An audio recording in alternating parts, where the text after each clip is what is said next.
era calmo, aparentava timidez, porém, parecia ter um carisma devido a um rosto bonito, cabelos loiros e olhos verdes. Desde pequeno, não compreendia sua atração pela morte, pelo brilho do sangue. Mas assim que atingiu a adolescência, as coisas ficaram bem difíceis para Jeff Dahmer, que sofria atormentado por pensamentos indecentes e macabros. Em plena década de 70, os pais se negavam a acreditar que o filho tinha uma perturbação anormal. A vida desse rapaz vai surpreender você imensamente. Sua história chegou à Netflix e carregou o mundo com dúvidas se Jeff Dahmer era uma pessoa ruim ou alguém doente em busca de ajuda. Já deixe seu like, pegue suas pipocas e segura até o final do vídeo, porque você precisa saber dessa história.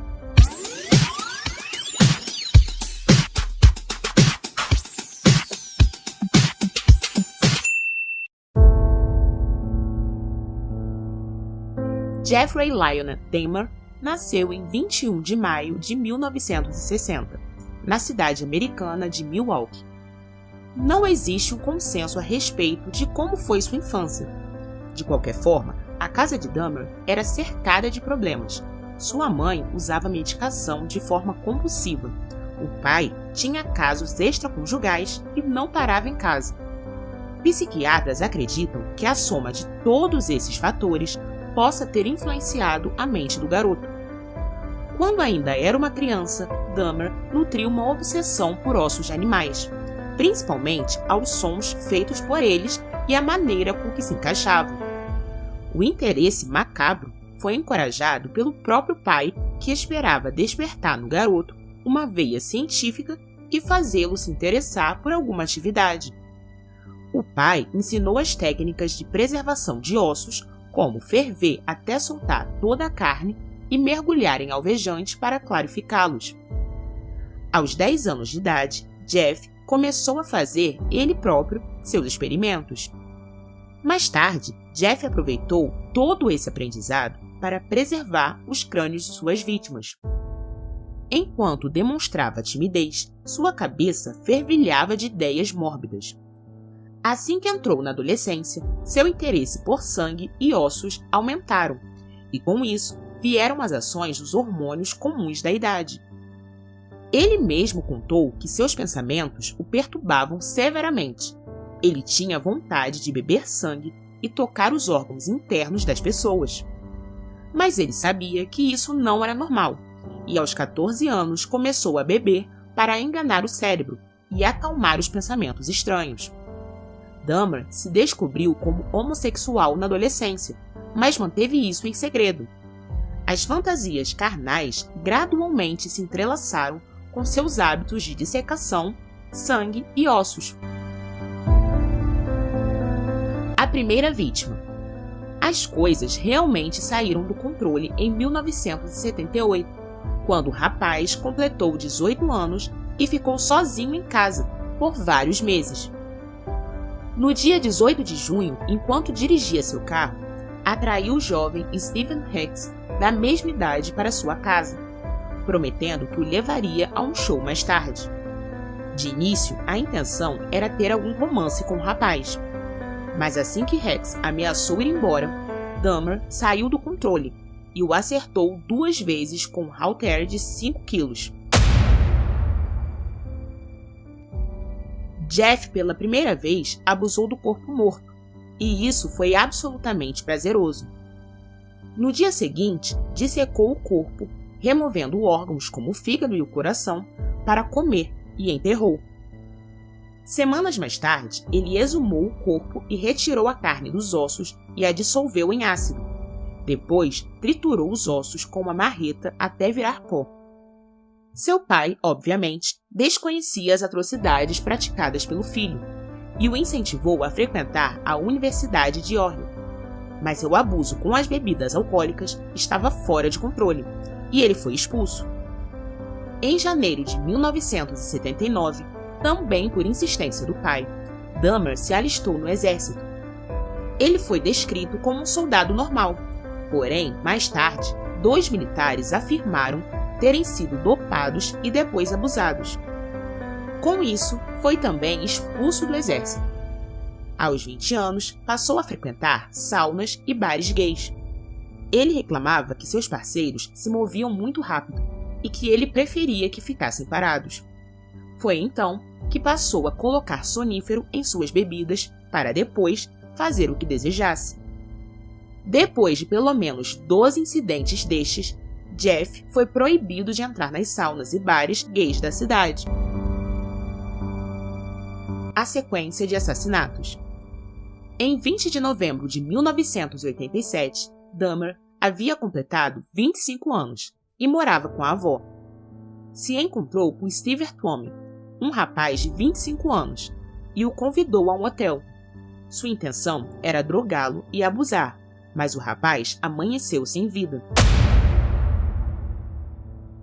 O corpo de Tuomi foi colocado em uma mala e levado para a casa da avó, onde foi dissecado. A carne foi colocada em sacos de lixo e ossos triturados. Após o assassinato de Tuomi, Dahmer começou a procurar novas vítimas, compulsivamente, levando-os para a casa da avó. Nesse período, assassinou mais 3 homens seguindo o mesmo ritual. James Doxter, de 14 anos, Richard Guerrero, de 22, e Anthony Sears, de 24. O apartamento 213. Em 1990, Dahmer se mudou para o apartamento 213, sua última moradia até ser descoberto. 3 semanas após as mudanças, convidou, dopou e estrangulou Raymond Smith, de 32 anos. Em junho deste ano, Dahmer atraiu Edward Smith, de 27 anos, ao apartamento, o que também foi fatal. 3 meses mais tarde, ele atraiu para seu apartamento Ernest Miller, um homem de 22 anos, que levou o mesmo fim dos demais. David Thomas, de 22 anos, se encontrou com Dahmer num shopping local e também foi levado ao apartamento 213. Em fevereiro de 1991, Dahmer observou o jovem Kurt Straut, de 17 anos, numa parada de ônibus, que também foi levado para a morte. 2 meses depois, em abril, Dahmer encontrou com Ari Lindsay, sua 10ª vítima, um garoto de 19 anos. Durante todo o primeiro semestre de 1991, os moradores do prédio onde Dahmer morava constantemente reclamavam do forte odor que exalava do seu apartamento, além de barulhos de gritos de socorro e motosserra. Em março de 1991, Dahmer conheceu Tony Hugger, que era surdo, mas absolutamente carismático, e a única vítima a ter tido relações íntimas sem drogas. Mesmo com um certo envolvimento emocional, foi morto e deixado embaixo da cama.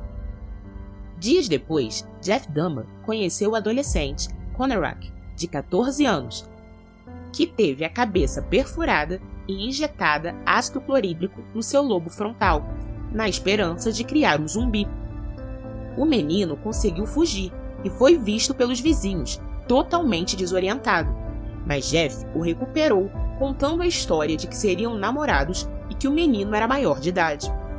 A polícia visitou o maldito apartamento e, mesmo com o cheiro do corpo do Tony em decomposição, os policiais não deram atenção devida aos detalhes e foram embora, deixando Jeff Dahmer livre. Assim que a polícia saiu, ele injetou mais ácido no cérebro do garoto e foi fatal. Em 30 de junho, Dahmer viajou para Chicago e conheceu o jovem Matthew Turner, de 20 anos, numa estação de ônibus. Esse jovem teve o mesmo destino: sonífero, abuso, morte, dissecação e etc. Uma semana depois, ele conheceu Jeremy Hamburg, de 23 anos, num bar e o atraiu para seu apartamento. O rapaz morreu da mesma forma que os outros. Em 15 de julho, Dahmer conseguiu atrair Oliver Lace, de 24 anos, para seu apartamento, e ele foi a 16ª vítima. Uma semana depois, Joseph Bradhoft, de 25 anos, concordou em ir para seu apartamento. Ele foi estrangulado e seu corpo ficou na cama de Dahmer por 2 dias. Depois foi decapitado e a cabeça foi limpa e colocada no refrigerador. Devemos entender aqui que a casa de Dahmer fedia intensamente, deixando o prédio inteiro com cheiro de podre. Ao mesmo tempo, ele mantinha barris de ácido em casa, onde derretia os corpos e somente os crânios eram mantidos limpos, clareados e guardados como troféus. O fim de tudo. Em 22 de julho de 1991, Trace Edwards, de 32 anos, aceitou a oferta de Dahmer para conhecer seu apartamento. Assim que entrou, o mau cheiro e o ambiente sujo e estranho causou repulsa no rapaz. Para fugir, Trace bateu na cara de Dahmer com força, derrubando-o e depois correu para a rua. Às 11h30 da noite de 22 de julho, Trace encontrou os policiais Robert Half e Rolf Mueller. Finalmente, Dahmer foi preso, tendo completado 17 vítimas ao todo, sendo a maioria negros. Falando sobre o motivo do número de vítimas ter aumentado consideravelmente nos 2 meses anteriores da sua prisão, Dahmer justificou que ele havia sido carregado por sua compulsão para matar. Eu sentia um desejo incessante e interminável de estar com alguém a qualquer custo. Alguém que fosse bonito. Isso enchia meus pensamentos o dia inteiro. Dahmer também afirmou que queria construir em sua casa um altar com os crânios das vítimas. Por fim, confessou que sabia que não era normal, que tinha consciência dos crimes hediondos e que talvez tenha sido desleixado com os corpos por desejar que fosse preso para parar de vez com os crimes que cometia. Deixe seu like, comente o que achou dessa história. Esperamos você no próximo vídeo.